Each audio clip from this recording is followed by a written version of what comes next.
لبيك وحدت القلوب، لبيك غفار الذنوب، لبيك لبيك ملء الكون يا مجلي سحابات الكروب، لبيك لبيك جئنا محرمين، لبيك من كل البقاع، لبيك يحملنا الحنين، لبيك يا الله والشوق دوما في اتساع، لبيك يا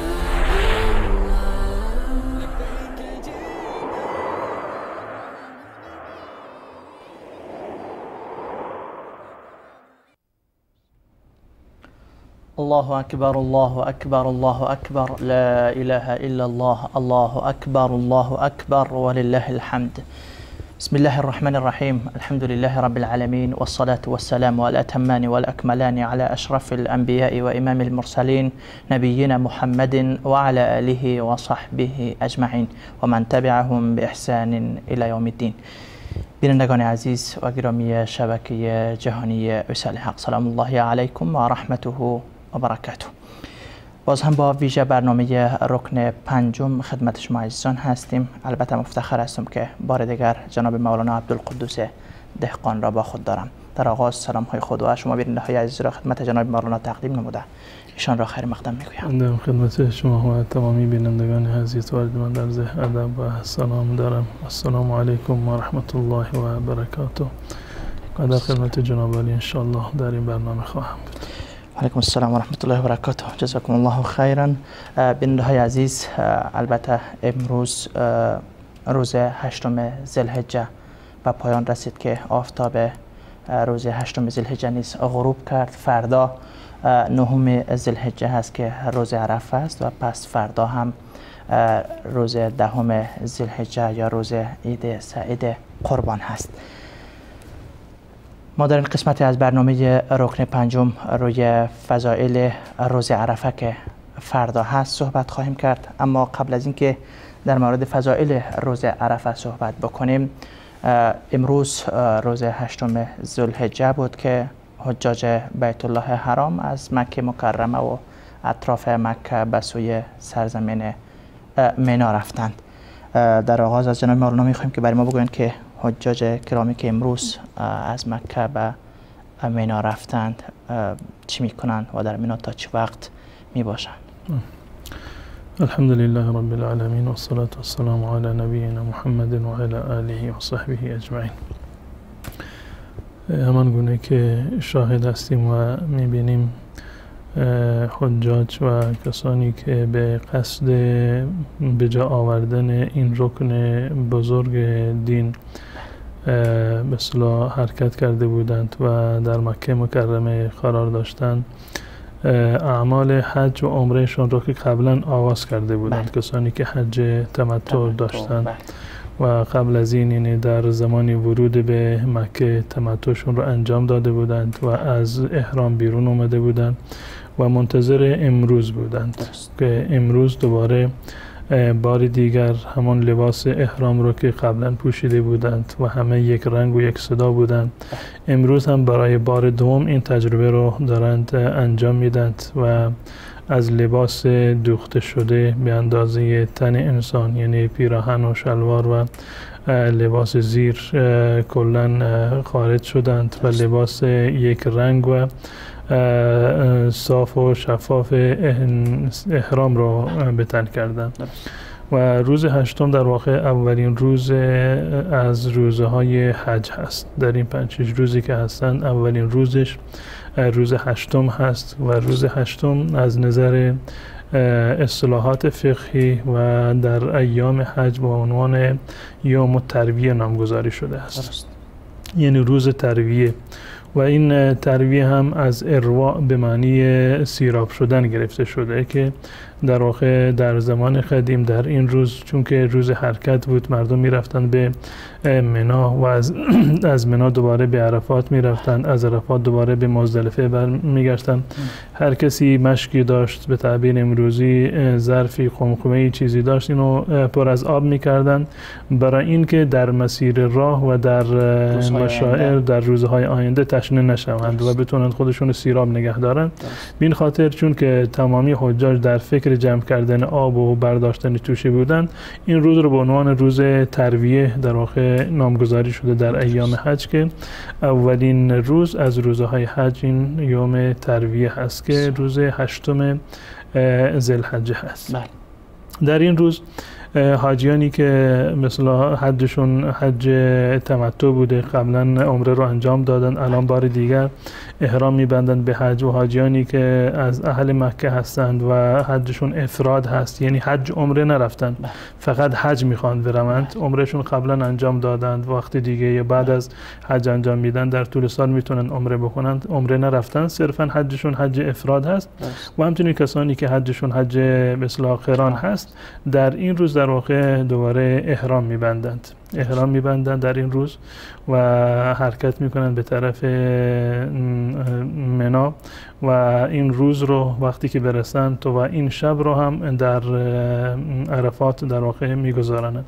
و از نظر فقهی هم حاجی باید در این روز به اصطلاح برود و این جز سنت های حج هست، سنت مؤکده هست و رسول الله صلی الله علیه وسلم این گونه عمل کردن، جز واجبات، جز ارکان حج نیست. یعنی اگر کسی احیانا نتونست که در روز 8 به منا برود، در روز 9 خودش رو رسوند به عرفات، از نظر شرعی اشکالی نداره و حجش درسته و هیچ گونه فدیه‌ای هم برگردن اون نیست، اشکالی در حجش به وجود نمیاد. حجاج میروند، گرچه به خاطر ازدحامی که احیانا وجود داره، بسیاری از حجاج دیروز رفتن، دیشب رفتن، اما عموما امروز وقت حرکتشون هست که امروز این حرکت کرده بودن اکثر حجاج و میروند در قبل از وقتشون ضرری نداره. نه، هیچ گونه اشکالی نداره اگر کسی به خاطر مصلحتی که در این اون کار وجود داره. اصلش بر این است که انسان سعی بکند وقتی که در مکه هست بیشتر اون فضیلت حرم رو و نماز در حرم، نماز جماعت رو و عبادات دیگری که در حرم انجام میگیرد اینها رو از دست ندهد. اما اگر کسی حاجی به خاطر اینکه کاروان زودتر حرکت میکند یا به خاطر فرار از ازدحام یا مصلحت دیگر خواستن زودتر از روز 8 بروند به منا، هیچ گونه اشکال شرعی وجود نداره و کاملا جایز است. حتی اگر کسی تمام این وقت رو اصلا هتلش یا محل اقامتش در منا باشه، هیچ گونه اشکال شرعی نداره و در حجش هم اشکالی به وجود نمیاد. این شب رو میروند در عرفات، در واقع یک مسیری رو رفتن از مکه مکرمه حرکت کردن. در واقع خود این حرکت و نقل و انتقال از مکه، خصوصا وقتی که انسان به اصطلاح با یک گروه باشه، با کاروانی باشه، چه بسا که یعنی قطعا این گونه هست و خصوصا که در زمان گرما باشه، این هر زحمتی دارد و مرد وقتی که میرسند به منا در اونجا استراحت میکنن، امشب رو استراحت میکنن در منا و در خیمه هایی که در اونجا تدارک دیده شده و فردا صبح بعد از طلوع آفتاب در واقع باز حرکت میکنن، میرن به طرف عرفات که روی یک روز دیگر از روزهای حج شروع میشود و یکی شعیره دیگر از شعائر و مشاعر حج رو در روز 9 که مهمترین این شاعر هست در روز عرفه انشالله انجام خواندن. اما عملی که انجام گرفته برای روز 9 و روز ترویه این است که برای بار دوم کسانی که متمتع بودن، حج تمتع نیت کرده بودن، برای بار دوم احرام میبندند به حج، یعنی قبلا نیت عمره رو داشتن، احرام عمره بسته بودن، الان برای حجشون احرام میبندند و به سرزمین به اصطلاح مشاعر، اولش منا هست، به منا میروند و امشب رو هم در منا استراحت میکنن تا فردایش که به طرف عرفات حرکت کنند. بسیار خوب. امشب در منا جز استراحت کار و وظیفه خاصی دیگری نداره؟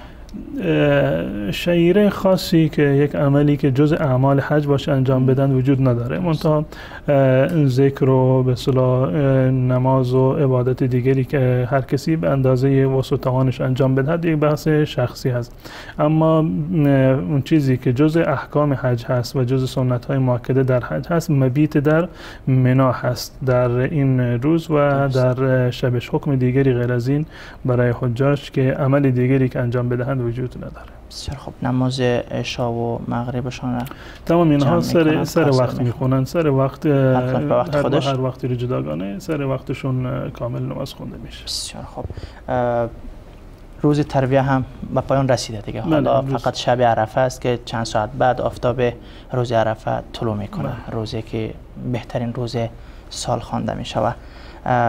در مورد فضائل روز عرفه اگر برای ما چیزی بگوین. فردا عرفه است. بله، فردا روز عرفه هست و همون گونه که شما فرمودید مهمترین و با فضیلت ترین و مبارک ترین روز سال هست که از این روز در واقع بهتر و برتری وجود نداره. که به صورت کلی تمام این ایام دهگانه رو از اول ذوالحجه تا دهم ذوالحجه رو و همچنین به اضافه ایام تشریک خودشون فضیلت خاصی رو داره که ایام ذکر الله متعال هست و بنا به فرموده رسول الله صلی الله علیه و سلم روزهای خوردن و نوشیدن و ذکر و یاد الله متعال هست که همون حکم به اصطلاح عید رو دارن.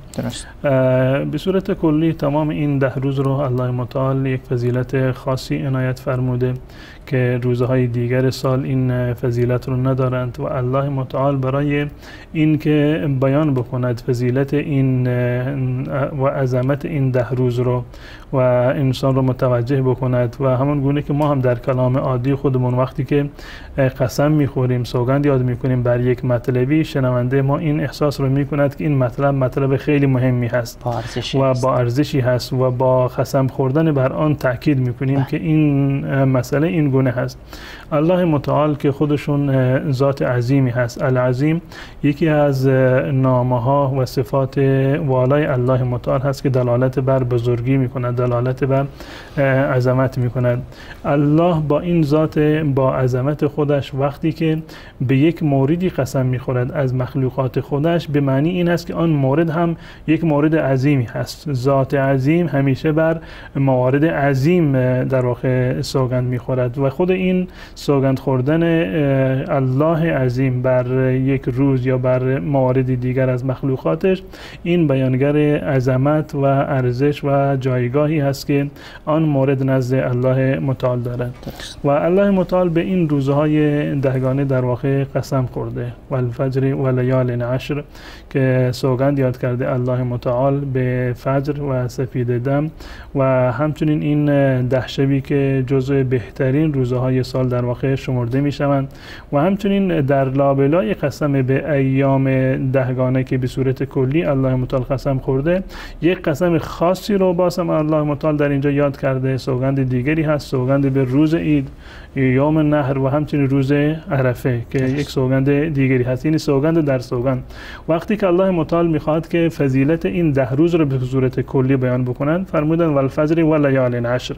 باز در لابلای این ایامی رو که از میان این 10 روز باز ارزششون بیشتر هست، جایگاه بیشتری رو دارن، الله متعال باز اونها رو یاد کرده که و الشفع و الوتر که روز به اصطلاح جفت و وتر در واقع که هر دو تلفظ درست هست که به معنی به اصطلاح طاق و فرد هست. حضرت عبدالله ابن عباس رضی الله تعالی عنه در تفسیر این سوره و این آیه میگویند که این وتر یا همون وتر همون روز عرفه هست که روز نهم هست که وتر هست و شفع هم یوم نهر یوم ذبح هست در واقع که در اون روز مردم هدایایشون رو که بردند به مکه و برای کعبه ذبح میکنند، حجاج هدیه رو ذبح میکنند و غیر حجاج در اون روز دیگه ذبح میکنند و قربانی رو که یک شعار دیگر یکی دیگر از واجبات شرعی هست اون رو در این روز انجام میدن و بسیار از مفسرین مانند اکرمه ضحاک و نظرشون بر این است که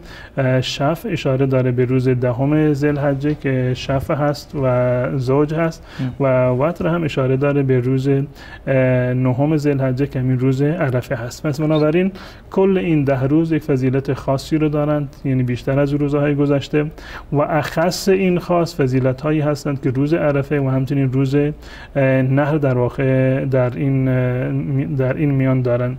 و همچنین در سوره بروج که الله متعال میفرماید والسماء ذات البروج والیوم الموعود و شاهد و مشهود، این یوم موعود اشاره داره به روز موعود که همون روز قیامت هست که در واقع الله متعال به این هم قسم خورده و این بحث شاهد و مشهود در این زمینه روایتی از حضرت ابو هریره رضی الله تعالی عنه وجود داره که امام ترمذی رحمت الله علیه اینو به اصطلاح نقل کرده از رسول الله صلی الله علیه و سلم که ایشون فرمودند که یوم موعود روز قیامت هست و یوم مشهود و شاهد و مشهود، این مشهود همون روز به اصطلاح عرفه هست، اشاره داره به روز عرفه که در واقع یک نماد کوچک و نمایی هست از روز قیامت، از همون روز موعودی که الله متعال میفرماید السماء ذات البروج والیوم الموعود و شاهد و مشهود، این هم اشاره داره به یک نمای کوچک شده ای از همون روز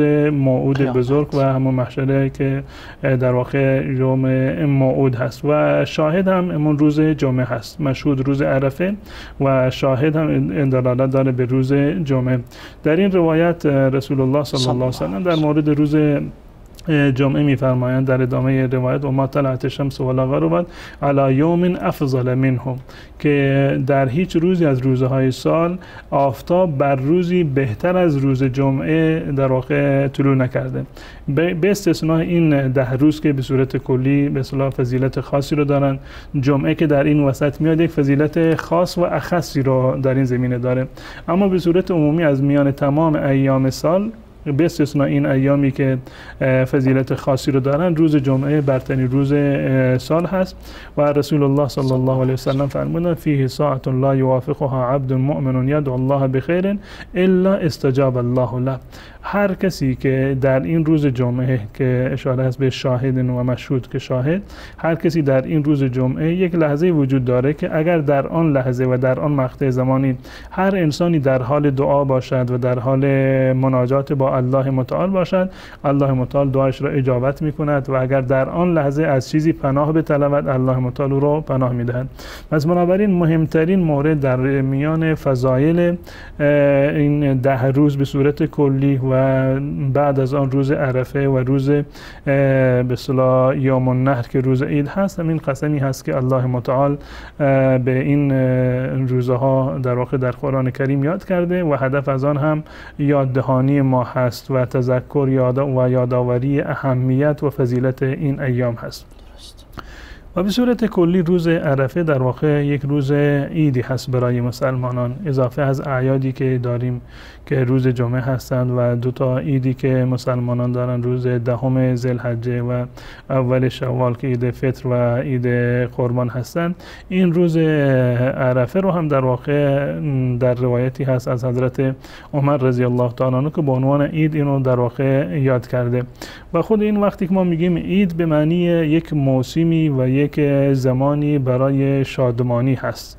وقتی که عید یعنی خود مفهوم عید به اصطلاح این شادمانی و خوشحالی رو برای ما تداعی می‌کند و مسلمانان وقتی که خوشحال میشوند که بتوانند عبادتی رو انجام بدن، فضیلتی رو کسب بکنند، از یک زمان و از یک مکان با فضیلت در واقع بهره ببرند، بتونند که اعمال ثوابشون ارزش بیشتری داشته باشه، درجه بیشتری رو در مقابل اعمالشون بگیرند، بیشتر از اعمال گناه دوری بکنند و این در واقع روز عید مسلمانان هست. این روزی که شما در اون روز گناهی رو مرتکب نشده باشید یا عبادتی بیشتری رو انجام داده باشید، از نظر روحی و معنوی به الله متعال نزدیکتر باشید، این مایه فرحت و شادمانی قطعا هر مسلمانی خواهد بود و چون روزی برای کسانی که گناهی رو انجام ندادن در واقع عید هست، روزی یعنی روز خوشیشون هست. و در روایت اومده صحیح بخاری و صحیح مسلم هست که از حضرت عمر ابن خطاب رضی الله تعالی عنه که یکی از افراد از یهود اومد پیش حضرت امیرالمومنین عمر ابن خطاب رضی الله تعالی عنه و گفتند که در کتاب شما، یعنی در قرآن شما که این قرآنی که شما میخونید، یک آیه هست اگر این آیه بر ما یهودی ها نازل شده بود و چنین افتخار و چنین برگ برندی رو ما داشتیم، این روز رو به عنوان روز عید برای خودمون انتخاب میکردیم، اصلا یکی از جشنهای بزرگ دینی ما محسوب میشد. حضرت عمر رضی الله تعالی عنه فرمودند که کدوم آیه هست؟ گفتند که این آیه که الله متعال میفرماد الیوم اکملت لکم دینکم و اتممت علیکم نعمتی و رضیت لکم الاسلام دینا، که این در واقع نشانه کامل بودن دین هست و قطعا این یکی از افتخارات دین اسلام هست که دینی هست که کامل هست و نیازی به تکامل نداره، به تکامل رسیده و نیازی نیست که هر فردی بیاد به صلاح دید خودش یا برداشتی که خودش کرده اینو در دین اضافه بکنه، یک مراسمی رو شاعری رو بر دین اضافه بکنه، نحوه عبادتی رو اضافه بکنه یا تغییر بده، کم و کاستی ایجاد بکنه. در دین مبین اسلام چنین چیزی امکان پذیر نیست.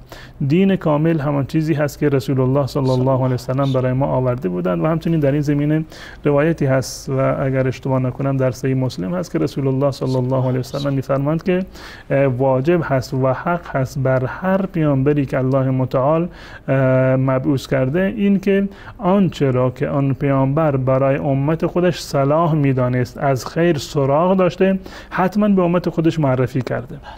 یعنی امروزه افرادی که میان و یک سری مراسمی رو در دین اضافه کردند، یک سری اعیادی رو در دین اضافه کردند، عبادت‌های خود ساخته‌ای رو مانند رهبان‌های یهود و علمای یهود اضافه کردند در دین، در واقع اینها رسول الله صلی الله علیه وسلم را متهم کردند به این که یک خیری وجود داشته که رسول الله میدانسته و نگفته یا اصلا نمیدانسته. هر دوتاشون یک بعد از بدتر هستند دیگه.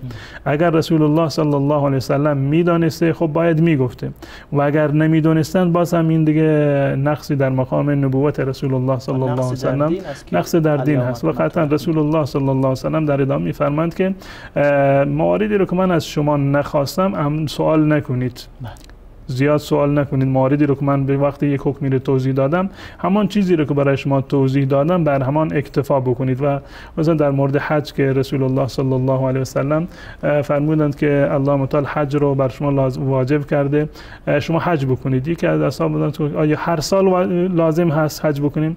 رسول الله صلی الله علیه وسلم ساکت شدن، چیزی نگفتن. اون فرد دوباره بلند شد یا رسول الله هر سال حج بکنیم؟ بازم رسول الله حرفی نزدن. برای بار سوم بلند شد یا رسول الله هر سال ما بریم برای حج؟ رسول الله صلی الله علیه و سلم فرمودند که وقتی من یک حکمی رو برای شما بیان کردم همون رو قبول بکنید، بیشتر از اون دیگه دنبال به اصطلاح ظرافت و دقت نباشید که بخواید یک چیز دیگری رو اگر من بگم که بله بر شما واجب میشه، من نمیخوام بر شما واجب بشه هر سال، در عمر یک بار واجب هست حج. اگر من بگم که بله در مقابل سوال تو بگم که بله واجب هست، خب دیگه بر شما واجب میشه. پس بنابراین رسول الله صلی الله علیه و سلم فرمودند که هر چیزی رو من برای شما بیان کردم تا جایی که شما توان دارید بر آن عمل بکنید و بیشتر از آن رو سوال نکنید. و هر خیری رو که رسول الله صلی الله علیه و سلم میدانستند قطعا به امت خودش هر راهی رو که ثواب بوده، هر راهی رو که تقرب بوده، بهترین عبادت ها رو، بهترین تقرب ها رو بر رسول الله صلی الله علیه و سلم به ما معرفی کردند. این نشانه کامل بودن دین اسلام هست. کسانی که وارد دین نشدند، یعنی یهود و نصارا یا ادیان ساختگی بشر، این نکته رو در اسلام درک کردند. به این خاطر اومدند پیش حضرت عمر اگر این آیه برای ما بود، در کتاب آسمانی ما بود، ما این روز رو جشن می‌گرفتیم. حضرت عمر رضی الله تعالی عنه فرمودند که قد عرفنا ذلك اليوم والمكان الذي نزلت فيه على النبي صلى الله عليه وسلم. ما اون روز رو هم یاد داریم، میدونیم که چه روزی هست و اون مکانی رو که این آیه بر رسول الله صلی الله علیه و سلم نازل شده اون مکان رو هم ما میدونیم. اون روز جمعه بود و روز عرفه بود، در صحرای عرفات این آیه بر رسول الله صلی الله علیه و سلم نازل شده. پس بنابراین این خود به اصطلاح اعلام کامل بودن دین رو الله متعال در روز عرفه اینو واگذار کردند و انتخاب کردند که این خودش دلالت بر فضیلت یکی دیگر از فضائل این روز هست که این روز تکامل دین هست، روزی هست که تمامی احکام رو رسول الله صلی الله علیه و سلم برای امت در واقع بازگو کرده بودند و آخرین مراسم هم مراسم حج بود که عملا رسول الله صلی الله علیه و سلم یاددهانی نکرده بودند و آموزش نداده بودند که در اون سال دیگه در روز عرفه وقتی که این آیه نازل شد در حال اجرای عملی حج هم بودند که بدین وسیله دین در واقع تکامل یافت و این روزه هیچ گونه نقصی در دین وجود نداره و هیچ گونه جای کمی یا زیادتی که ما بخوام یک چیز رو در آن اضافه بکنیم یا کم بکنیم هیچ کسی بعد از رسول الله صلی الله علیه وسلم چنین اختیاری رو و صاحب دخل و تصرف در این مورد نیست، ولو اینکه به قول معروف علامه دهر باشه، شیخ الاسلام باشه، بزرگترین عالم باشه، امام باشه، صحابی باشه، هر کسی که باشد به هیچ عنوان هیچ کسی حق ندارد که بعد از این که این آیه در روز عرفه نازل شده بخواند که در دین یک کمی رو یا زیادتی رو ایجاد بکنه. تشکر، سلامت باشید. بدون شک علاوه از این فضایلی که بر روز عرفه ذکر کردین که یکی الله متعال به روز قسم یاد میکنه و خداوند ذات عظیمی است، وقتی به یک چیز قسم یاد میکنه دلالت بر اهمیت و ارزش او میکنه و همچنین گفتن که آیه الیوم اکملت لکم دینکم در این روز به پیامبر صلی الله علیه و سلم نازل شد. حتما فضایل دیگه داره، ما میریم به سراغ یک میان برنامه و بعد از میان برنامه برمیگردیم. اجازه است یا میان برنامه کوتاه رو میگیریم و با ادامه موضوعمان که فضایل روز عرفه است. البته روز عرفه سال 1438 هجری فردا هست، روش صحبت خواهیم کرد، با ما باشید.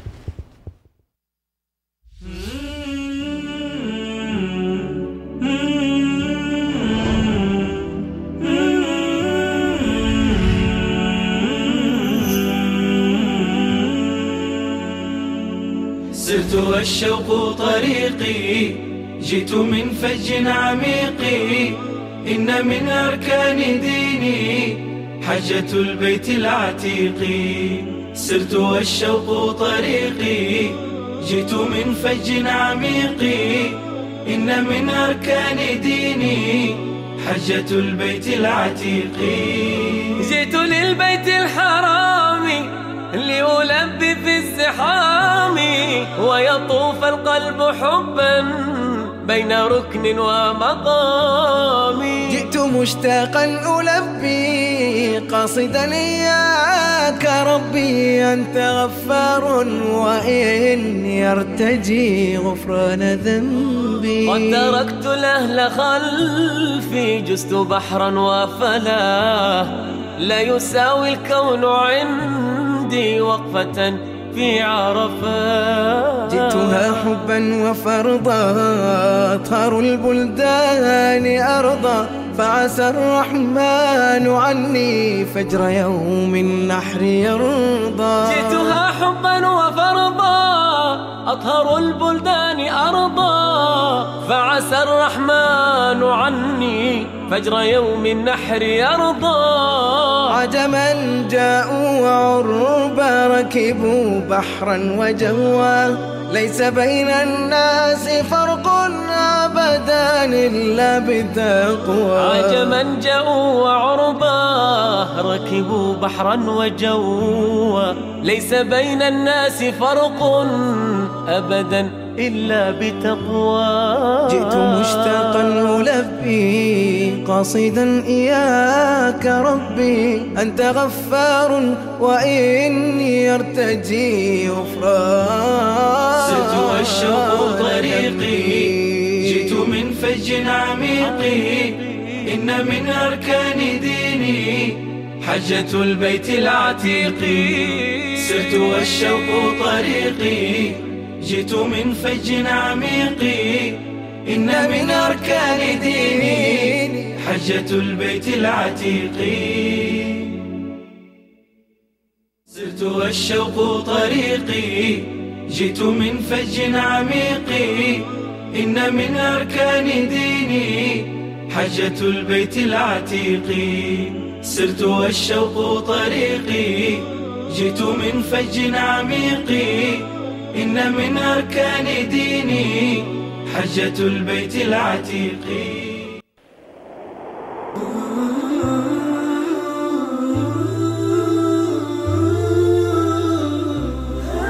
لبيك وحدت القلوب لبيك غفار الذنوب لبيك لبيك ملء الكون يا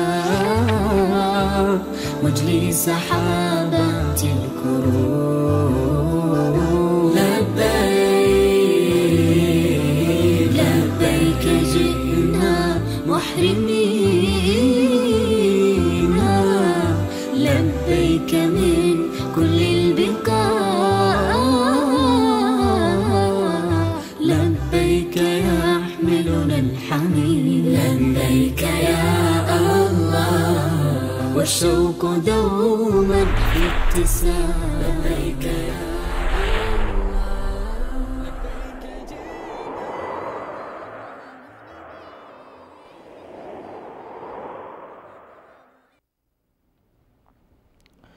با سلام مجدد خدمت شما بیننده های عزیز و گرامی شبکه جهانی وصال حق.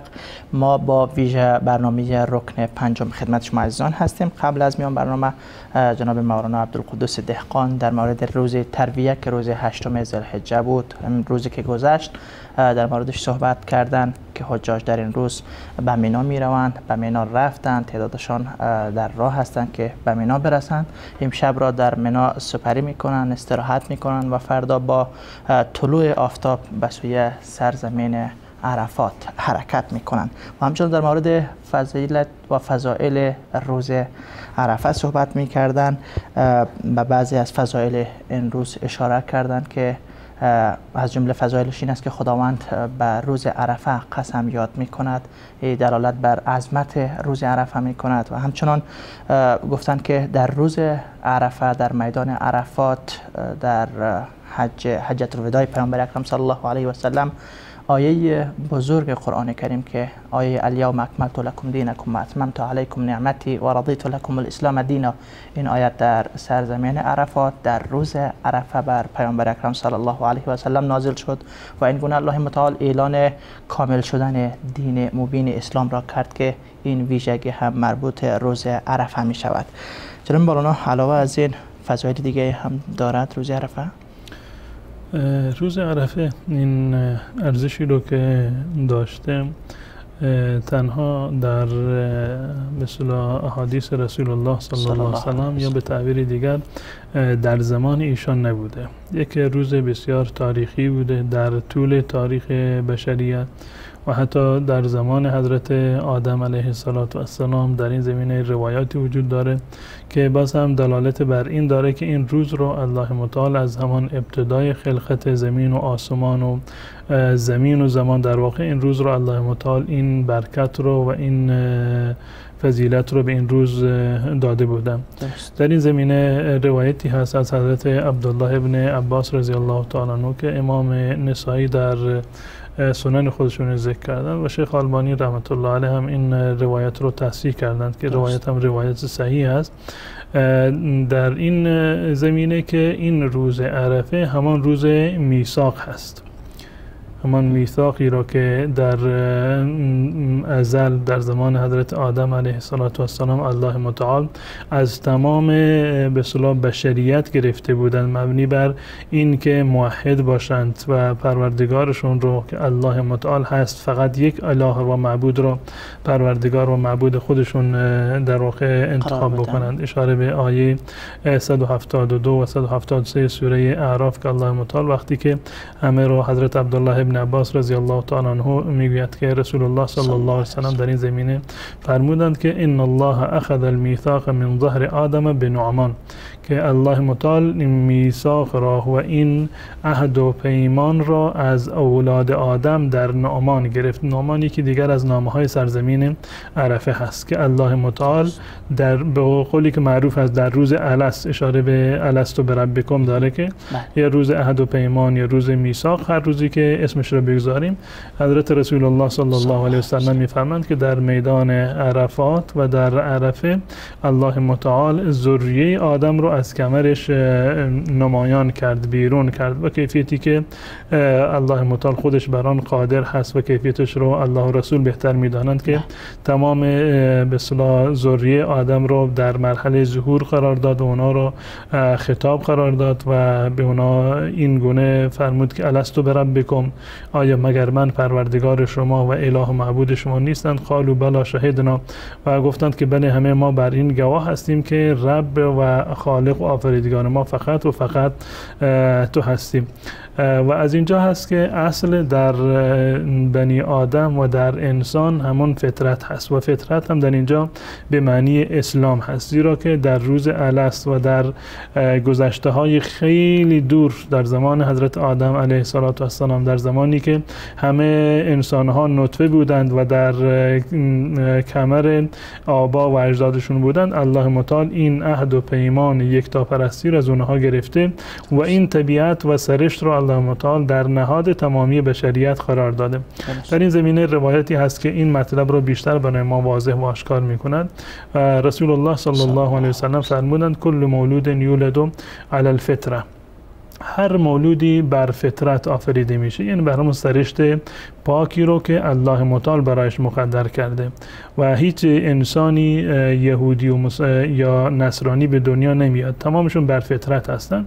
و در ادامه روایت رسول الله صلی الله علیه و سلم میفرماند فابواه یهودانه او ینصرانه یا او یمجسانه، این پدر و مادر هستند، محیط هست که برخی رو یهودی بار میاره، برخی رو مسیحی بار میاره و برخی دیگر رو مجوسی بار میاره. و اگر نه انسان در یک محیط سالمی باشه، خود به خود با فطرت خودش، با سرشت خودش به یکتاپرستی روی خواهد آورد و الله را یگانه خالق و آفریدگار و رب خودش حتما انتخاب خواهد کرد. و در این روایت جالب هست که رسول الله صلی الله علیه و سلم نفرمودند که یا مسلمانش میکنند، فرمودند که یا پدر و مادر هستند که فرزند رو یهودی میکنند، نصرانی میکنند، مجوسی و بیدین بار میآورند.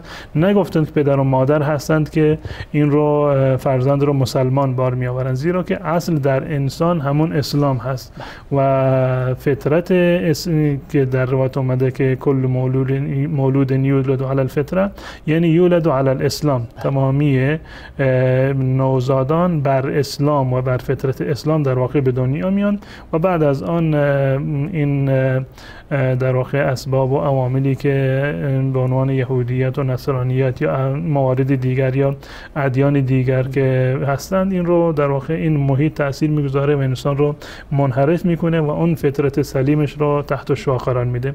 پس بنابراین روز عرفه یکی از روزهای تاریخی و مشخص در تاریخ بشریت هست و روز میثاق و روز عهد و پیمانی هست که الله متعال از تمامی بشریت گرفته، مبنی بر توحید و یکتاپرستی الله متعال. درست. در همین سرزمینی که الله متعال یک بار تمام بشریت رو حاضر کرده، اونها رو به مرحله ظهور رسونده و از آنها پیمان بندگی و پیمان عبودیت و اعتراف به وحدانیت خودش را گرفته، در همین میدان هم در هر سال الله متعال به بندگانی که به میادگاهشون برمیگردند، در اون سرزمینی که در زمان پدرشون آدم علیه السلام ظهور داشتن خودشون و الله متعال اونها رو در اینجا به مرحله ظهور رسانیده، آشکار کرده، اونها رو بیرون آورده، اونها رو از صلب پدرانشون، باز هم انسانهای پاک و انتخاب شده ای که در این سرزمین جمع میشوند، الله متعال به اونها افتخار میکنند. حضرت ابو هریره رضی الله تعالی عنه میگوید که رسول الله صلی الله علیه و سلم فرمودند ان الله یباهی به اهل عرفات اهل السماء، که الله متعال به اهل عرفات در مقابل اهل آسمان افتخار میکند. یعنی به تعبیر عامیانه این حجاجی رو که اومدن در سرزمین عرفات هستند، اینها رو به رخ فرشتگان در واقع میکشد و افتخار میکند که من چنین بندگانی رو دارم.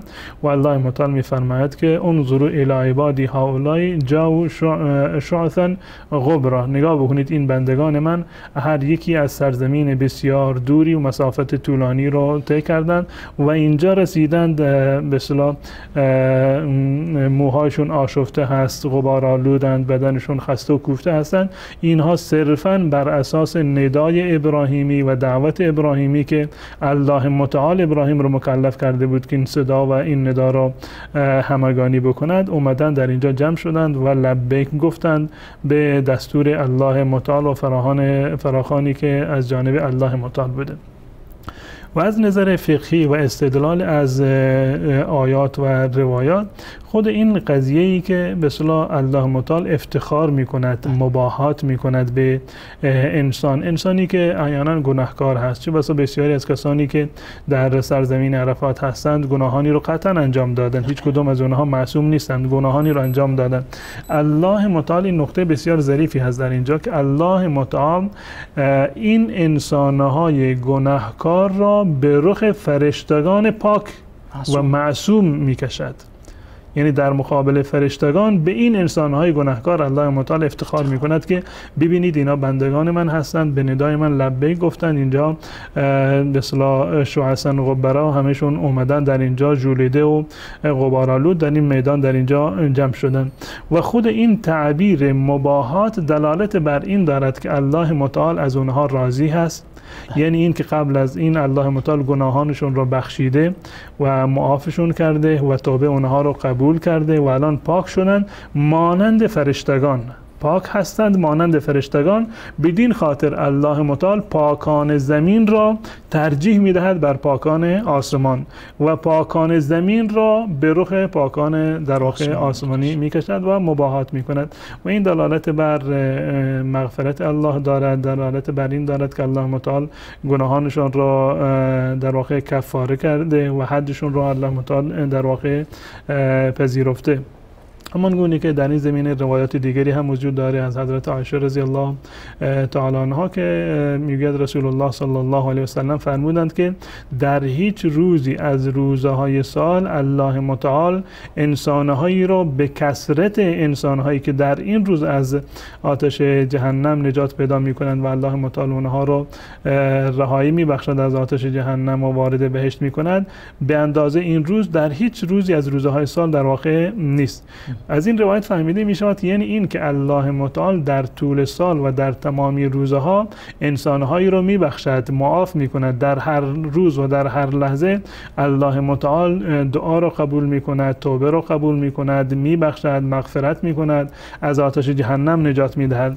اما تعداد افرادی که در این روز یعنی در روز عرفه در واقع بخشیده می شوند و از آتش جهنم نجات پیدا می کنند، مقابل مقایسه با هیچ روزی از روزهای سال در واقع نیست. و الله متعال در این روز، در روز عرفه، یعنی نگاه خاصی دارند بر اهل موقف و اهل عرفات و الله متعال به اونها نزدیک می شود، اون گونه که روایت حضرت عایشه رضی الله تعالی عنها است و اینه یدنو ثم یباهی بهم الملائکه، الله متعال نزدیک می شود با رحمت خودش، با ذات بی مثال و بیکی و نزول بدون کیفیت خودش الله متعال نزدیک می شود به اهل عرفات و افتخار می‌ورزد به این انسان‌های در واقع که لبیک گویان به سرزمین عرفات اومدند. و تمام اینها نشانه از عظمت این روز داره و نشانه از عظمت این مکان دارد که الله متعال انسان‌هایی را فرا خوانده به این مکان و در این زمان تا اینکه به اونها افتخار بکند،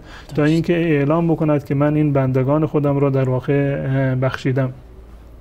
و این روز با فضیلت رو به صورت کلی تمامی ایامی رو که فضیلت دارند یا مکانهایی رو که فضیلت دارند، چه مکان چه زمانی که فضیلت دارند، از نظر به اصطلاح شرعی عمل صالح در چنین زمان یا در چنین مکانی ارزش و فضیلت بیشتری رو داره. مکه و حرم جای برگزیده‌ای هست و ثواب هر نمازی 100,000 ثواب داره. مدینه مکان مبارکی هست، هر نمازی 1000 برابر ثواب داره. مسجد الاقصی مکان مبارکی هست، هر نماز 500 برابر در واقع ثواب داره. این جاهایی که در ماه مبارک رمضان هست، در این ایام دهگانه هست که صراحتا در روایت اومده که در هیچ روزی عمل صالح به اندازه این روزها نزد الله متعال محبوب نیست و این اندازه ارزش و ثوابی رو نداره. پس بنابراین این قاعده کلی رو از این کلیات شریعت ما میتونیم که استنباط بکنیم که در مکان مبارک یا در زمان مبارک عمل صالح ارزش بیشتر و ثواب بیشتری رو دارند. همان گونه که گناه در چنین زمانها و مکانهایی هم معصیتش و گناهش در واقع سنگینتر و بالاتر هست. و بدین خاطر هست که رسول الله صلی الله علیه وسلم فرمودند که افضل الدعاء دعاء یوم عرفه، بهترین دعا دعای روز عرفه هست، زیرا که این زمان مبارکی هست برای تمام انسان ها. یعنی روز عرفه این زمان مبارکی است، نه تنها برای اهل عرفات و برای حجاجی که در عرفات جمع شدن، بلکه روز مبارکی هست برای تمام انسان های و مسلمانان روی زمین. و این که در این روز الله متعال انسان ها را از آتش جهنم نجات میدهد مخصوص اهل عرفات نیست، برای حجاج و برای غیر حجاج هست. و فضیلت این روز تنها برای حجاج نیست، بلکه برای حجاج و برای غیر حجاج هم در واقع هست و می توانند که در این روز اعمال بیشتری را انجام بدن. به خاطر است که رسول الله صلی الله علیه و سلم به صورت کلی فرمودند که افضل الدعاء دعاء یوم عرفه، بهترین دعا دعایی هست که انسان در روز عرفه انجام میده. و جالب است در این زمینه که امام اوزاعی اگر اشتباه نگفته باشم ایشون میگه که من بسیاری از سلف صالح رو میدیدم، یعنی در زندگی با اونها، در تعامل با اونها این احساس میکردن که دعاهای خودشون رو ذخیره میکردن برای روز عرفه. یعنی منتظر بودند که کی روز عرفه میاد و دعاهاشون جمع میکردن و روز عرفه از الله متعال میخواستند، به خاطر این که رسول الله صلی الله علیه و سلم فرمودند که افضل الدعاء دعاء یوم عرفه. پس بنابراین دعا خودش عبادت هست، بلکه یکی از بهترین عبادت هست که رسول الله صلی الله علیه و سلم فرمودند الدعاء هو العبادت. دعا یعنی عبادت، یعنی دعا خودش یک نوع عبادت و تقرب به الله متعال است. قطع نظر و صرف نظر از این که دعای ما قبول بشود یا قبول نشود، حتی دعای قبول نشده، دعایی که پذیرفته نشده به بارگاه الله متعال، خودش یک عبادت هست. ثواب این عبادت به انسان میرسد، ثواب عبادت قطعا میرسد، ولو اینکه دعایش اجابت هم نشده باشد، باز هم ثواب این عبادت رو الله متعال در واقع به اون میدهد. پس بنابراین یکی از اعمالی هست که انسان میتواند که در روز عرفه انجام بدهد. هم کسانی که در عرفات هستند مانند رسول الله صلی الله علیه وسلم که بعد از نماز ظهر ایشون دیگه یک دست به اصطلاح مشغول دعا و راز و نیاز بودن به پیشگاه الله متعال تا لحظه‌ای که لحظه خروج از به اصطلاح میدان عرفات بود. و به خاطر این هست که در روز عرفات برای حاجی سنت نیست که روزه باشد. روز عرفه برای غیر حجاج هست. حاجیانی که در اونجا هستند به خاطر زحمت راه حکم شرعی برایشون این است که بخورند و بیاشامند تا اینکه قدرت بیشتری رو داشته باشند، بتونند که بهتر و بیشتر الله متعال رو در اون روز عبادت بکنند.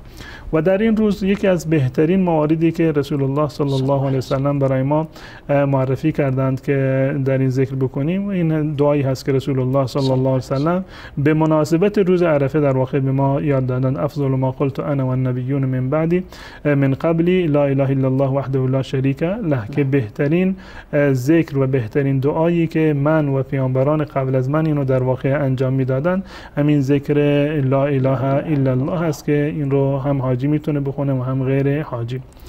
و غیر از این موارد دیگری هم در واقع هست که الله متعال وقتی که میخواستند که روز عرفه رو اهمیتش رو که به این روز در واقع قسم خوردن الله متعال و شفع و الوتر، این رو در واقع بیان بکنه، اومدن رسول الله صلی الله علیه و سلم بنابر روایتی که در سنن ترمذی اومده فرمودند که الحج عرفه، یعنی حج در واقع عرفه هست و عرفه یعنی حج، یعنی حج رو تعریف کردن و منحصر کردن به روز عرفه و یکی از اساسی ترین و مهمترین ارکان حج در واقع هست. کسی که نتونست به عرفه برود حجی ندارد و حجش قبول نیست، سال بعد دوباره باید این فریضه و این حج رو باید انجام بدهد. پس بنابراین خود این که الله متعال این وقوف در عرفه رو یکی از ارکان، بلکه مهمترین ارکان، بلکه به تعبیری کل حج قرار داده، این دلالت بر خود این روز و اعمالی هست که در این روز مسلمانان میتوانند انجام بدن. تشکر. سلامت باش جناب مولانا صاحب. اجازه بدیم بریم به سراغ یکم برنامه. بیننده عزیز، میان برنامه کوتاه را میگیریم و برمیگردیم با ادامه موضوعمون که فضائل روز عرفه است. در مورد فضائلشان صحبت های تفصیلی جناب مولانا را شنیدین. البته مانده موضوعاتی که در این روز افضل و مبارک و بهترین روز سال چی باید بکنیم و بعضی اعمال اشاره کردن و بقیه اعمال انشاءالله تفصیلی صحبت خواهیم کرد بعد از یک من برنامه باشید.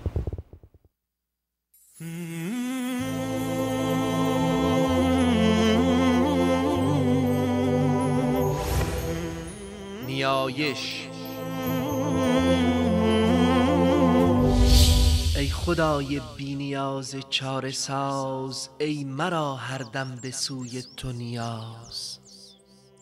این نیازم مایه فرخندگی است، روشنی بخش چراغ زندگی است. میکشاند کشکشانم سوی تو، جبهه سایان میبرد در کوی تو. گر نبودی دل ادبگاه نیاز، کی شدی روزن به سوی دوست باز. بی نیازی خاصه ممتاز توست، جلوه خورشید بی انباز توست. لیک من شادم به تقدیم نیاز، لیک من شادم به تقدیم نیاز. می کنم بر خود از این گنجینه ناز، گنج را سازند پنهان زیر خاک، تا بماند از گزند غیر پاک. گنج من باشد نیایش های من، در نهاد خاکی اجزای من. گنج من باشد نیایش های من، در نهاد خاکی اجزای من. من نهانش کرده ام از دیگران، من نهانش کرده ام از دیگران، تا نیفتد چشم بیگانه بران. در نیاز بنده پنهان راز هاست، در نیاز بنده پنهان راز هاست. زیر این پرده عجایب ساز هاست. ای تو دانا بر نیاز و راز من، واقف از انجام و از آغاز من. من برم سوی که این گنج نیاز، جز تو ای گنج آفرین بی نیاز. من برم سوی که این گنج نیاز، جز تو ای گنج آفرین بی نیاز.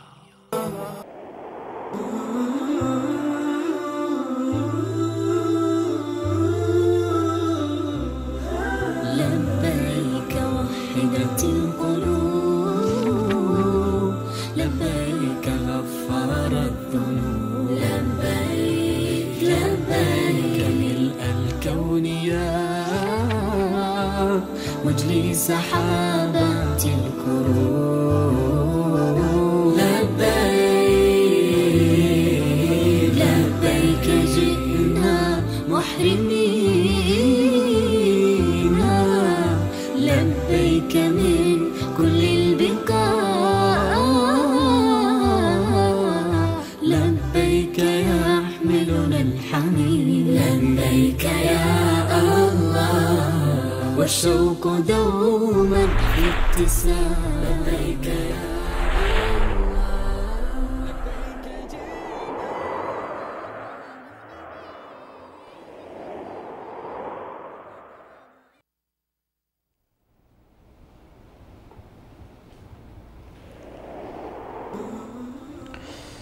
با سلام مجدد خدمت شما بیننده های عزیز و گرامی. قبل از اینکه به همین برنامه برایم جناب مولانا عبدالقدوس دهقان در مورد فضائل روز عرفه صحبت می‌کردند که از جمله فضائل این روز اضافه کردند که روزی هست الله متعال از بنی آدم، از فرزندان آدم عهد و پیمان گرفت که به ربوبیت الله متعال اعتراف کردند و قائل شدند.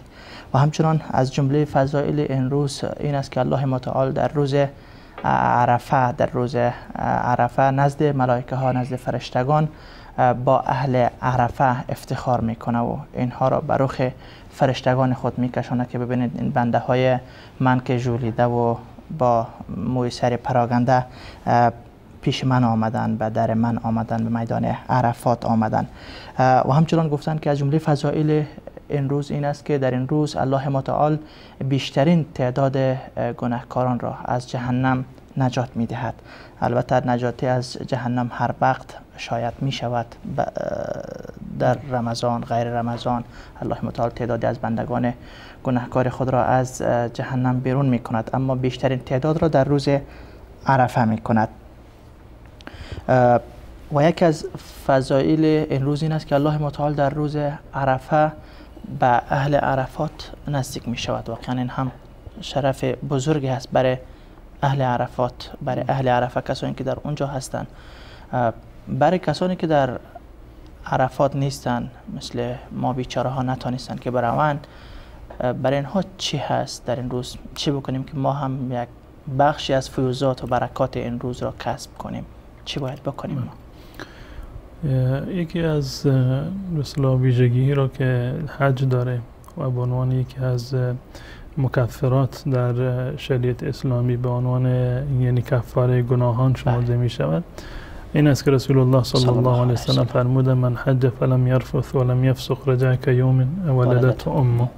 کسی که حج بکند و حجش حج مبرور باشه، یعنی مطابق با دستور الله و آموزه های رسول الله صلی الله علیه و سلم باشد، الله متعال گناهانش رو کفاره می کند، یعنی الله متعال گناهانش رو می بخشد. و خود این بخشش الله متعال بزرگترین سبب و وسیله اش توبه کردن هست، استغفار هست، طلب مغفرت از الله متعال. و این طلب مغفرت از الله متعال به تعبیر دیگر توبه کردن، رجوع کردن به الله، عذرخواهی کردن از الله متعال، این خودش یک نوع تقرب و یک نوع عبادت بسیار بزرگی هست و دعایی هست که دعا هم در واقع عبادت هست و نتیجهش همان چیزی می شود که حجاج و خانه کعبه رو الله متعال این فضیلت رو داده و این مکرمات رو به اونها یعنی عنایت فرموده که گناهانشون بخشیده می شوند. کسانی که در حج هم نیستند اگر صادقانه توبه بکنند، صادقانه عذرخواهی بکنند، از گذشتهشون پشیمان بشوند، از گناه دست بکشند، تصمیم بگیرند که در آینده گناهی رو انجام ندهند و اگر حقوق بندگان رو ضایع کردند حقوق رو به صاحبانش بازگردانند، قطعا الله متعال همین فضیلت را شامل حال همه ما و شما انشاءالله خواهد کرد. و این یک وظیفه شرعی هست، یعنی توبه کردن، عذرخواهی کردن از الله متعال بعد از هر گناه، این یک نوع وظیفه شرعی و یک نوع واجبی هست بر ما که الله متعال در آیات متعددی این را به ما گوشزد کرده و توبوا الی الله جمیعا ایها المؤمنون لعلکم تفلحون. ای مؤمنان بازگردید به طرف الله متعال، همه شما، شاید که شما رستگار بشوید. یعنی با انجام گناه معنیش این است که ما داریم از طرف الله متعال دور میشویم و فاصله میگیریم و وقتی که الله متعال به ما میگوید که توبوا الی الله جمیعا، باز بگردید همه به طرف الله متعال، یعنی با عبادت، با تقرب به الله متعال، با ترک گناهان و معصیت هایی که قبلا انجام داده بودین، بازگردید به طرف الله متعال. و ما رو توصیه کرده الله متعال و خصوصا مؤمنان را که شما باید توبه نصوح و خالصانه رو داشته باشید. یا ایها الذین آمنوا توبوا الی الله توبة نصوحا. بیایید توبه نصوحی رو انجام بدید. توبه نصوح یعنی تو از نصح هست، نصح به معنی خالص بودن، توبه ای که خالص باشه.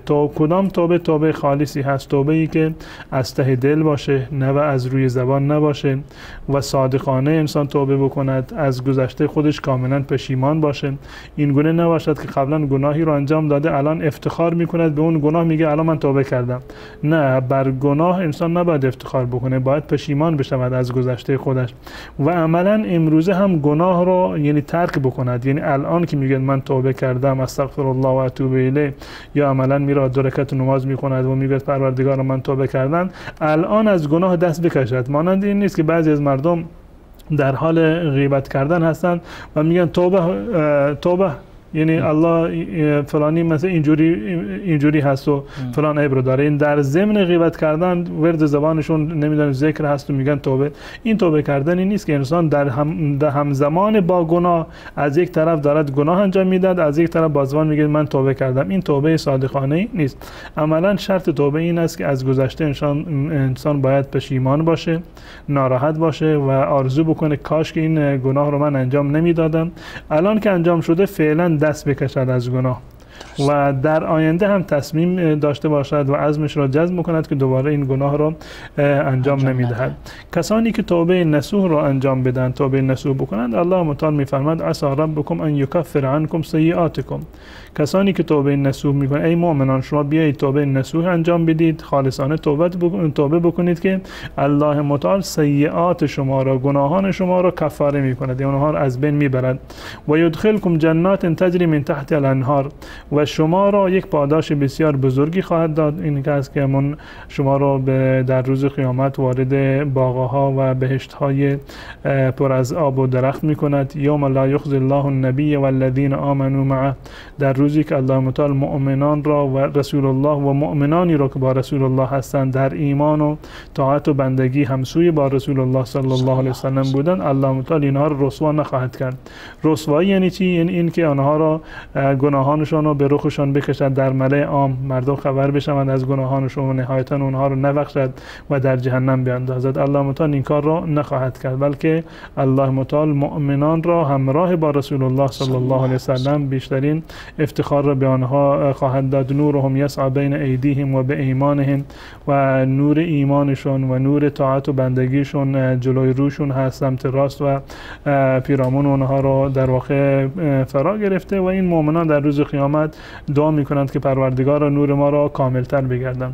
پس بنابراین در این ایام توبه عرض کردم که در همه سال واجب هست، همیشه انسان باید توبه بکند، اما در این ایام واجب تر هست و خصوصا فردایش دیگه اوجب واجبات هست. یعنی هر اندازه که ما در مکان مقدس‌تری باشیم، در زمان مقدس‌تری باشیم، توبه بر ما واجب تر هست. باید در چنین زمان و مکانی ما به الله متعال در واقع نزدیکتر باشیم و اساساً گناه کردن سبب حرمان و در واقع خسارت بسیار بزرگی هست، خصوصا کسانی که در این ایام فاضله در واقع گناه انجام بدن. عرض کردم که گناه همان گونه که گناه هست، در تمام سال گناه هست، اما در زمان مقدس و در مکان مبارک اینها گناه بودنش و جرم و جنایتش در واقع بیشتر هست. پس بنابراین حد اقلش این است که اگر ما توفیقی یعنی حاصل نمی‌کنیم برای عبادت بیشتر، حداقل بر خودمون این رو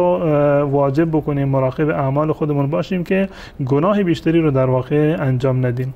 و اگر گناهی رو انجام دادیم که قطعا انجام دادیم، در این روز مهمترین کاری که ما انجام میدیم این است که باید توبه بکنیم. در چه قبلا هم عرض کردم در برنامه دیگر که در کل این ایام دهگانه انسان باید توبه بکند، بیشتر پایبند احکام شرعی باشد، بیشتر از گناه دوری بکند، اما فردایش دیگه از تمام این روزها مؤکدتر و در واقع فضیلتش هم بیشتر هست و باید ما بیشتر مواظب باشیم. درست.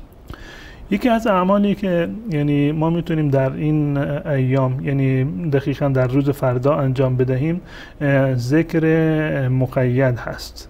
یعنی ذکری هست که ما در این روزها و از فردا گرفته تا ایام تشریق اینو انجام بدیم. رسول الله صلی الله علیه و سلم به ما اینو توصیه رو کردن در روایت حضرت عبدالله ابن عمر رضی الله تعالی عنه که در مسند امام احمد هست. رسول الله صلی الله علیه و سلم فرمودند که این روزها با فضیلت ترین روزها نزد الله متعال هستند و عمل صالح هست. تمام این روزهای سال در این روزها نزد الله متعال محبوب تر هست. فاکثروا فیهن من التکبیر و التهلیل و التحمید. در این روزها زیاد الله اکبر، لا اله الا الله و الحمدلله بگید. و به صورت کلی این حکم برای تمام این دهه هست، اما برای فردایش یک حکم استثنایی دیگری هم وجود دارد. در کنار این که این روز نهم جز این 10 روز هست و ما باید این ذکر رو همیشه بخوانیم در اوقات متفاوت، اما بعد از نمازها یک تاکید بیشتری شده در این زمینه. این ذکر مقیدی هست که بعد از نماز این ذکر رو باید در واقع بخونیم. بعد از این که بعد از نماز به اصطلاح 3 مرتبه گفتیم که استغفر الله استغفر الله استغفر الله اللهم انت السلام منك السلام تبارکت یا ذا الجلال و الاکرام، این ذکر رو بخونیم. ذکر این است که الله اکبر الله اکبر لا اله الا الله الله اکبر الله اکبر ولله الحمد. این ذکر از فردا نماز صبح شروع می شود. یعنی الان از نماز صبح روز عرفه، از روز نهم، از نماز صبح روز عرفه تفاوتی نداره. کسی تنها نماز میخواند، با جماعت میخواند، در مسجد هست، در منزل نماز میخواند، زنها در خونه، در هر وقتی بعد از نمازهای فرض این ذکر رو باید بخونند. الله اکبر الله اکبر. اگه 3 مرتبه هم گفتم باز اشکال نداره. یعنی الله اکبر الله اکبر الله اکبر لا اله الا الله الله اکبر الله اکبر ولله الحمد. گذشته از این که در اوقات دیگر هم میخونند، بنابر روایتی که در اینجا اومده اون ذکر مطلق باز هم وجود داره. در روز عرفه حکم یعنی تکبیر مطلق که در اوقات و زمانهای دیگر هم هست، اون به جای خودش باقی است. اما بعد از نمازها باید به صورت ویژه و خصوصی باید باز هم این ذکر رو بخونیم که انشالله هر کسی بینندگان عزیز و ارجمند که صدای ما رو میشنوند، از فردا نماز صبح این ذکر آغاز میشه. جز اعمال روز عرفه هست و رسول الله صلی الله بعد از هر نماز، از نماز فجر روز نهم یعنی از فردا صبح این آغاز میشود. تمام مردم یعنی در چه نماز جماعت باشند یا غیر جماعت، زن یا مرد، بعد از نمازهای فرضشون، بعد از این که دعای به اصطلاح نماز رو خوندن اللهم انت السلام و منک السلام تبارکت یا ذا الجلال و الاکرام، این ذکر رو بخونند. حداقلش 1 مرتبه هست. حداقلش 1 مرتبه، بیشتر هم که خوندن هرچی بیشتر بخونن فضیلتش در واقع بیشتر است. از فردا نماز صبح این آغاز می شود تا روز 13، تا روز 13 که آخرین روز از ایام تشریق هست. روز 13 آخرین مثلا نماز عصرش، آخرین وقتش، ابتدای وقتش نماز فجر روز نهم هست و آخر وقتش این آخرین تکبیر مقید در روز 13 نماز عصر در واقع گفته می شود که این جز اعمالی هست که در این روز انسان باید انجام بده. درست. غیر از این انسان باید سعی بکنه که در اوقات فاضله اذکار فاضله رو یعنی ورد زبانش باشه، دعایی رو که فضیلت بیشتری رو دارد، دعایی رو که ثواب بیشتری رو دارد، ذکری رو که نزد الله متعال محبوب تر هست، مانند همین ذکر الله اکبر الله اکبر لا اله الا الله الله اکبر الله اکبر ولله الحمد. اینی که از اذکاری هست که برای کل این در واقع دهه هست و خصوصا در از روز نهم تا ایام تشریق روز 13.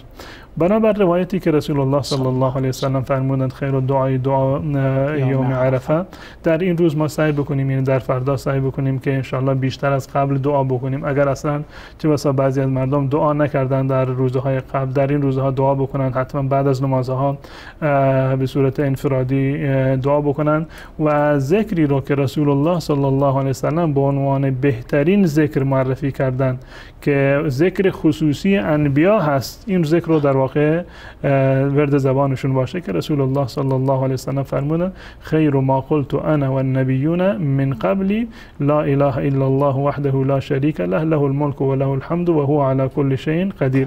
این دعا رو ورد زبانشون بکنن، یعنی خصوصا در فردا که روز عرفه هست، در کنار این که انشاءالله روزه میگیرن، در کنار این که تکبیرات مقید و مطلق رو در طول روز میگوین، این ذکر رو هم جز اذکار خودشون اضافه بکنن. لا اله الا الله الله وحده لا شریک له له الملك و له الحمد و هو على كل شيء قدیر. اگر جمله یحیی و یمیت را اضافه کردن باز هم اشکال شرعی نداره، اما در روایت مقدار اومده که لا اله الا الله وحده لا شریک له له الملك و له الحمد و هو على كل شيء قدیر.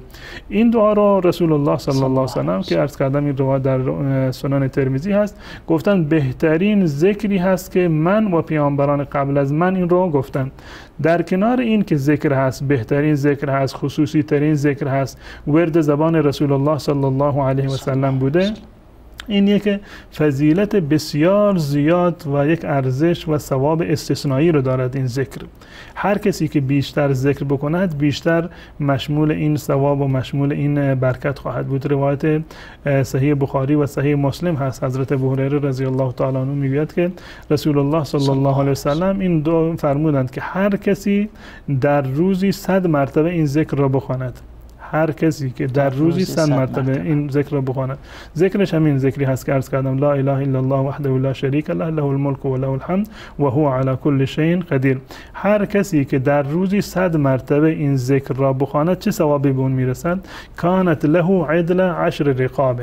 این مساوی هست با آزاد کردن 10 غلام، مساوی هست با ثواب آزاد کردن 10 غلام. و در روایت اومده هر کسی که غلامی رو برده‌ای رو آزاد میکند در مقابل هر عضوی از اون غلام خود این از آتش جهنم نجات میشود.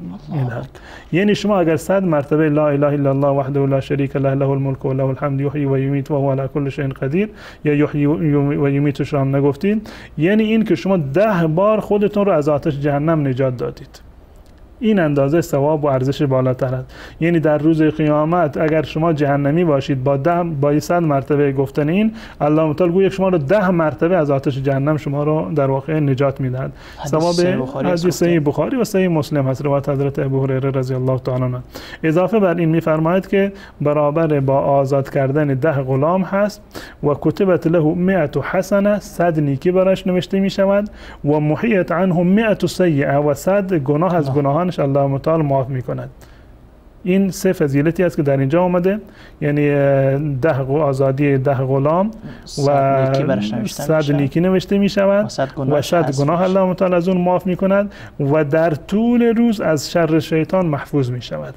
این یک بزرگترین حرز هست. کسانی که میگن ما از چشم زخم مردم چگونه خودمون رو حفاظت بکنیم، از سحر و جادو چطور حفاظت بکنیم خودمون رو، مالمون رو، این بهترین حرز هست، یعنی بهترین پناه هست برای کسانی که میخوان خودشون رو از بلیات و از شر شیطان و از شر چشمه‌های به اصطلاح نظر کننده خودشون رو نجات بدهند. و هیچ کسی نمیتواند عملی بهتر از این عمل انجام بدهد مگر کسی که بیشتر از شما تکرار بکنند. یعنی شما فکر بکنید من مشغول این ذکر هستم، حتما یک کسی دیگر از من عبادت بهتری رو انجام داده، این گونه نیست. بهترین عبادت همین دعا هست و خصوصا در روز عرفه. و کسی بهتر از شما عبادت رو انجام داده که این ذکر رو بیشتر از شما گفته باشه. پس بنابراین این فضیلت بسیار زیادی هست. اگرچه در حج نیستیم اما میتونیم این فضیلت بسیار زیاد و بزرگ رو ما کسب بکنیم. دوباره این ذکر رو و این ورد رو عرض میکنم خدمت بینندگان عزیز: لا اله الا الله وحده لا شریک له له الملك و له الحمد و هو علی كل شیء قدیر. هر مقدار که این رو بیشتر بخونید ثواب بیشتری رو داره و خصوصا که بعد از نمازها و خصوصا بعد از نماز مغرب و بعد از نماز فجر اینم جزء اذکار وارده هست که نماز صبح و شام هست که اینو در واقع 10 مرتبه بعد از هر نماز اینو بخونند و در روز که 100 مرتبه حداقلش این است که 1 مرتبه انسان بر این عمل بکند، جزء اذکار و اوراد روزانش باشه که روزی 100 مرتبه این ذکر رو در واقع بر زبان بیاورد و اگر بیشتر این ذکر رو خوند که اولاتر هست و بهتر هست و قطعا ثواب بیشتری رو الله متعال به اون عنایت خواهد کرد. و اضافه بر این همون گونه که قبلا هم عرض کردم که روایت حضرت عایشه رضی الله تعالی عنها بود که در این روز الله متعال بیشتر از هر روز دیگری در سال انسانها رو از آتش جهنم نجات میدهد. یعنی روز رهایی و نجات یافتن از آتش جهنم هست که بیشتر از هر روز دیگر به خاطر فضیلتی که داره، به خاطر معنویت و روحانیتی که شما دارید، به خاطر عبادتی که انجام دادید، به خاطر امید ثوابی که شما از الله متعال دارید، الله متعال در در واقع شما را از آتش جهنم نجات خواهد داد. و نقل شده از حضرت علی رضی الله تعالی عنه به خاطر فضیلتی که این روز دارد، یکی از دعاهایی که در این روز ما میتونیم انجام بدیم و باید این دعا را بخونیم، دعای به اصطلاح رهایی از آتش جهنم هست. دعا بکنیم که الله متعال ما را و تمام بینندگان و تمام مسلمانان را انشاءالله جزو کسانی قرار بدهد که در این روز از آتش جهنم اونها را الله متعال نجات داده. حضرت علی رضی الله تعالی عنه این در روز عرفه این ذکر رو، یعنی این دعا رو میخوندند که اللهم اعتق رقبتی من النار. میتونی به زبان عربی باشه، به زبان فارسی باشه، هر زبان دیگری اینو تکرار بکنیم که اللهم اعتق رقبتی من النار. این دعای حضرت علی رضی الله تعالی عنه بوده که اللهم اعتق رقبتی من النار و اوسع لی من الرزق الحلال واصرف عنی فسقة الجن والانس. پروردگارا مرا از آتش جهنم نجات بده، به من رزق حلال و گشاده عنایت بفرما و مرا از شیاطین جن و انس و فاسقان جن و انس مرا نجات بده. یکی از بهترین دعاهایی است که در این روز ما میتونیم که در واقع این رو انجام بدیم، انشالله که همه ما مشمول برکات و فضایل این روز بسیار بزرگ و عظیم باشیم انشاءالله. تشکر. سلامت باشید جناب مولانا صاحب. شما در مورد فضیلت دعا در روز عرفه گفتن که پیامبر اکرم صلی الله علیه و سلم فرمودن افضل الدعاء دعاء یوم عرفه، و بدون شک از با این فضیلتی که روز عرفه داره دعاهایی که در این روز میشوه قبول میشوه. گفتن این خاص برای حجاج، برای کسایی که در میدان عرفات هست نیست، عام هست. عام هست. ما اینجا میتونیم که دعای داشته باشیم. بهترین دعا یعنی این است که انسان یعنی در روز دعا یعنی عرفه به صورت کلی یعنی ببینید در اوقاتی که یعنی اوقات اجابت هست، مانند به اصطلاح وقت افطاری هست یا بعد از عبادتی هست که انسان انجام بده، در شب قدر هست یا در وقتی که انسان در سفر هست یا روزه هست، و یکی از این اوقاتی رو که الله متعال این فضیلت رو بهش داده و رسول الله صلی الله علیه و سلم همین رو فرمودن خیر الدعای دعا یوم عرفه. روز عرفه یکی از به اصطلاح ایامی هست و یکی از اوقاتی هست که شانس اجابت دعا در واقع در این زمینه بیشتر هست. و غیر از این یعنی در کنار دعا که ما میتونیم دعا بکنیم، هر دعایی لازم نیست که به زبان عربی باشه، لازم نیست که حتما دعای قرآنی باشه یا دعای معصور و سنت پیامبر باشه. شما میتوانید با هر زبانی یا با زبان بی زبانی از ته دل هم هر چی رو خواسته باشید که از الله متعال در واقع بخواهید. و بهترین دعا هم این است که خیر دنیا و خیر آخرت را الله متعال از انسان از الله متعال طلب بکنه. ربنا آتنا فی الدنیا حسنة و فی الاخرة حسنة و قنا عذاب النار. یا همین دعایی که از حضرت علی رضی الله تعالی عنه نقل شده که پروردگار ما را و مردگان ما را و مؤمنان و مسلمانان را و تمامی مؤمنان را از آتش جهنم نجات بده، گناهان ما را مغفرت بفرما. اینا جز بهترین دعاهایی است که انسان میتواند برای خودش، برای فرزندانش، برای رفتگانش این دعاها رو انسان انجام بده. و یکی از به اصطلاح راهکارهایی که انسان یعنی دعا رو یعنی بیشتر بکنه، تأثیرش رو بیشتر بکنه یا برگشت این دعا رو بر خود انسان در واقع بیشتر میکند، این است که انسان دایره دعا رو یعنی گسترش بده و وسیع بکنه. یعنی این که من دعا بکنم پروردگار مرا ببخش، این اشکالی نداره. یعنی هر انسانی باید دعا بکنه که پروردگار مرا ببخش، مرا معاف بکن، استغفر الله و اتوب الیه و توبه بکند، استغفار بکند. اما این که بگید پروردگار مرا و اهل این شهر را ببخش، خیلی گسترده تر شد. پروردگارا مرا و تمامی مسلمانان را ببخش، پروردگارا مرا و اهل خانواده‌ام را ببخش، مرا و قوم و قبیله مرا ببخش، مرا و همزمانان مرا ببخش. این هر چند که این دعا رو شما وسیع تر بکنید و در مقابل یعنی این دعای شما ثواب بیشتری رو داره، عبادت بزرگتری رو انجام دادید و برگشت این دعا به طرف شما یعنی برکتش، فضیلتش و شانس قبولیتش در واقع بیشتر می شود. و در کنار این دعا عرض کردم که چون که در روز فضیلی قرار داریم و روز بسیار با ارزشی هست، تمامی اعمال خیر ارزششون مضاعف هست، یعنی اون واجبتر هستن و مؤکدتر هستن که در این روز ما بیشتر از روزهای گذشته در واقع عبادت و اطاعتی رو انجام بدیم. و یکی از روز به اصطلاح اعمالی که خاص برای غیر حجاج هست، حاجی هم البته میتواند روزه بگیرد، حرام نیست برای حاجی روزه گرفتن، اما بهتر و سنت این است که روزه نگیرد. و روایت ام فضل رضی الله تعالی عنها از همسر حضرت عباس رضی الله تعالی مادر عبدالله ابن عباس میگوید که در روز عرفه بودیم در حج همراه با رسول الله صلی الله علیه وسلم و بحث شد که رسول الله صلی الله علیه وسلم امروز روزه هستند یا روزه نیستند. بعضی گفتن روزه هستند، بعضی گفتن روزه نیستند. میگه منم یک لیوان شیری رو فرستادم برای رسول الله صلی الله علیه وسلم و این لیوان دقیقاً در زمانی به دست رسول الله صلی الله علیه وسلم رسید که ایشون بر بالای شترشون مشغول ایراد خطبه بودن، مردم رو موعظه میکردن. رسول الله صلی الله علیه وسلم این لیوان شیر رو برداشتن و در ملأ عام در روز عرفه این لیوان شیر رو نوشیدن.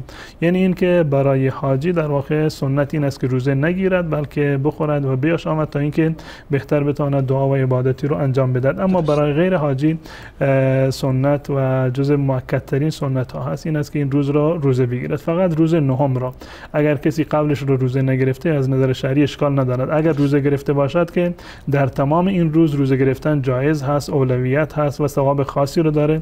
اما اگر کسی نتونست روزهای قبل رو روزه بگیره، حداقل این روز رو یعنی فردا رو از دست ندهد، فردا رو روزه بگیرد که این روز در واقع روزه گرفتنش ثوابش بیشتر از روزه گرفتن روز عاشورا هست که روز عاشورا کفاره یک سال گناهان می شود و روز عرفه را رسول الله صلی الله علیه وسلم فرمودند که انی احتسب علی الله ان یکفر السنه التي قبل و السنه التي بعد. من امیدوار هستم که این روزه گرفتن روز عرفه کفاره یک سال گناهان قبل، یعنی سال قبل گناهان سال قبل و گناهان سال بعد باشد. این در واقع یک فضیلتی هست که الله متعال برای غیر حاجین مقرر کرده.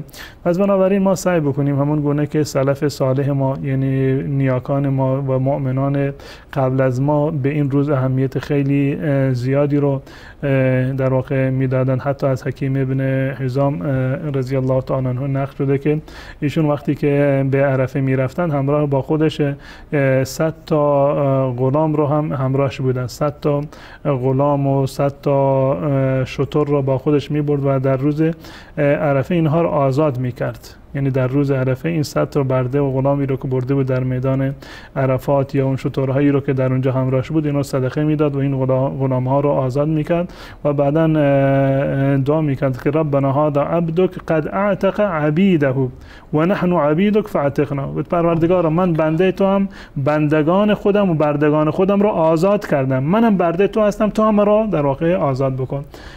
این در واقع یک راهکاری هست که انسان در این روز سعی بکنه که بیشتر به اصطلاح عبادت انجام بده، بیشتر دعا بکنه، بیشتر از الله متعال طلب مغفرت بکنه. یکی از کسانی که در حج رفته بودند، یکی از به اصطلاح عارفین و کسانی که الله را میشناختند، در وقتی که در حج میرفتند در به اصطلاح عرفات وقتی میرفتن دعا میکردن پروردگارا اگر حج ما را قبول نکردی، پروردگارا اگر حج ما را قبول نکردی حداقل به خاطر این به اصطلاح ثواب مصیبت قبول نکردن حج رو از من نگیر. اگر هم من رو نبخشیدی، اگر من رو هم این به اصطلاح حج منم قبول نشده، حداقل زحمتی رو که من در اینجا کشیدم اگر این قبول نشده این مصیبتی هست برای من. و هر مصیبت برای انسان اجر و ثوابی رو داره. در روایت اومده حتی شوکت یشاک و حتی یک خاری که به پای مسلمان میخلد اینم در واقع یک ثوابی رو داره. میگوید که پروردگار اگر حج ما را عبادت ما را قبول نکردی و این یک مصیبتی هست بر من، حداقل ثواب این مصیبت رو به من عنایت بکن. و خود اینها در واقع یک نوع به اصطلاح لطافت هایی هست و لطیفه هایی هست که در دعا انسان سعی بکنه که اینها رو به کار ببره. امیدوار هستیم که الله متعال تمامی ما را توفیق بدهد که این روز رو روزه بگیریم و ثواب این روز رو و فضیلت این روز رو و نهایتش همون نجات و رهایی از آتش جهنم رو انشاءالله نصیب تمام ما و شما و تمام بینندگان عزیز انشاءالله بگردد. انشاءالله آمین. فردا روز عرفه است و حجاج گفتن که امشب در مینا استراحت میکنن و فردا با طلوع آفتاب به سوی سرزمین عرفات حرکت میکنند. درست است؟ بله، امروز روز به اصطلاح ترویه بود، روز هشتم بود. بله. فردا هم که روز عرفه هست و در روز عرفه حجاج باید رکن اصلی حج را انجام بدن، باید در میدان عرفات باشند و اجازه ندارند که قبل از غروب آفتاب از عرفات حرکت بکنند. یعنی فردا را هر کسی هر وقتی که رسید در عرفات باید در عرفات بماند تا قبل از غروب آفتاب و بعد از غروب آفتاب نماز مغرب را نمیخونند. یعنی فردا نماز مغرب را در عرفات کسی نمیخونه و فقط منتظر غروب آفتاب میباشند. منتظر غروب آفتاب هستن. به محض غروب آفتاب حرکت میکنند و میان در سرزمین مزدلفه و نماز مغرب عشا رو در مزدلفه میخونند که فردای اون روز در واقع روز یوم النحر و روز عید خواهد بود. بسیار خوب. در عرفات پس در روزی که در عرفات هستند فردا در میدان عرفات چیکار میکنند؟ این روز رو همون گونه که رسول الله صلی الله علیه و سلم در واقع نمونه عملی بودن برای ما، این رو عملا برای ما انجام دادن و فضیلت این زمان مبارک و مکان مبارک به عمل مبارکی هست که انسان در اون روز باید انجام بده.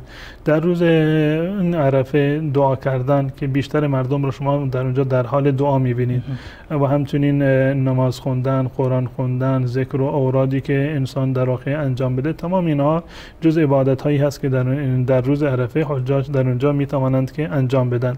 این هر عبادتی که باشه، ذکر و دعا و عبادت و صدقه و اون گونه که نقل کردم که بسیاری از سلف حتی مثلا بردگانی رو می‌بردن در اونجا آزاد می‌کردند، شترانی رو می‌بردن در اونجا تقسیم می‌کردند و یعنی هر کار خیری که انسان میتونه در اونجا انجام بده قطعا ثوابش بیشتر و مضاعف خواهد بود و بیشترین دعا، بیشترین عمل همون دعا هست که رسول الله صلی الله علیه و سلم بعد از ظهر که خطبه رو خوندن و بعد از آن مشغول دعا بودن تا قبل از غروب آفتاب که در واقع حرکت کردند و به سرزمین مزدلفه بازگشت. یعنی در روز عرفات خطبه هم هست، خطبه عرفه؟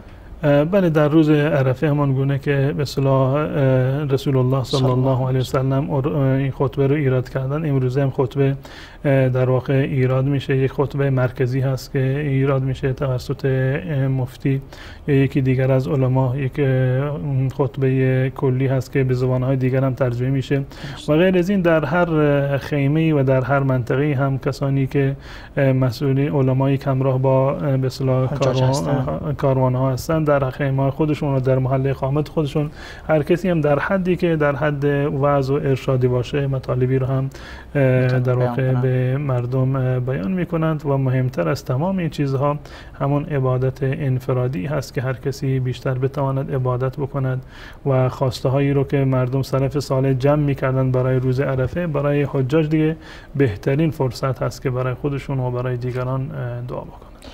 جزاکم الله خیرا، بارک الله فیکم. البته از ثواب بودن در عرفات و از اینکه خداوند مباهات بکنه از این محروم هستیم، اما همین روزه و دعا در توان ما انشاءالله که هست، خداوند اگر توفیق بده برای ما و بیننده های عزیز ما. فضل الله متعال است. جزاکم الله خیرا، بارک الله فیکم. تشکر از تمام شما عزیزان بیننده که تا این لحظات با ما بودید و فضائل روز عرفه را از جناب مولانا عبدالقدوس دهقان شنیدید.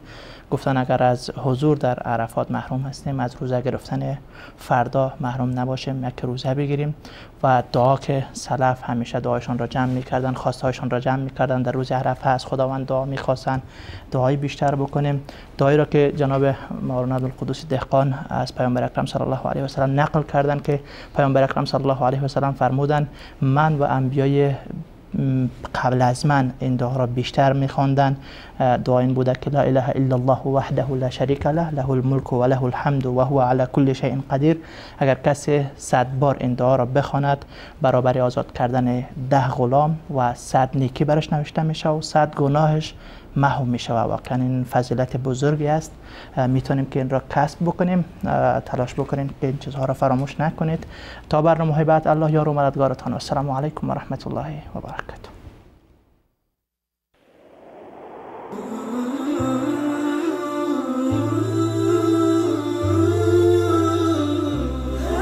لبيك وحدت القلوب، لبيك غفار الذنوب، لبيك لبيك الكون يا